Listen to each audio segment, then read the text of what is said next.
Hello, welcome to my channel Robo Learning. In this video, we are going to design a microcontroller Arduino Uno, and I'll be using a Atmega 328 IC chips here. So in this video, we'll design it on paper, and next video we'll have a real microcontroller designed by soldering on the breadboard. So let's see what are the components required and how we can connect internally. So let's start with pin 1. Pin 1 is connected. It's going to be a DTR pin that will be used to reset it here, and that is connected to a 104 ceramic capacitor here. Pin RX is basically pin connected to pin 3, and pin 2 is going to be TX pin here, and CTS is nothing here currently, and ground pin is basically connected to pin 8 here.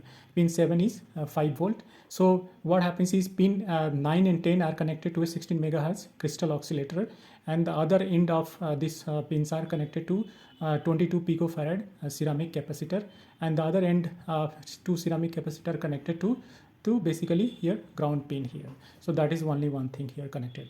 And what happens is pin 19 is connected to 300 ohm, and that will become a basically LED light.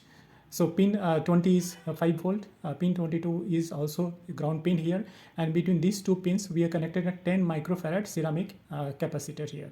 So this is the way it is connected, and what happens is that DTR pin, when it's connected to 104 ceramic capacitor, the other end pin 1 is connected to basically a 10 kilo ohm resistor, which is basically connected to 5 volt here.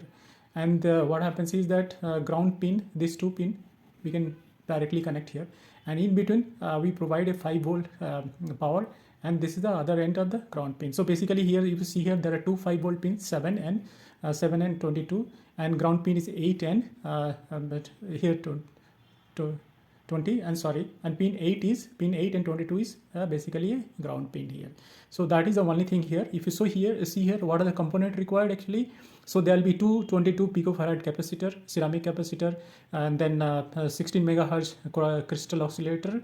There will be a 10 kilo ohm resistor here, and then a 300 ohm resistor here, and there will be another basically 10 microfarad capacitor required here, and that's it. There will be a couple of LEDs, and we need an additional 104 ceramic capacitor here.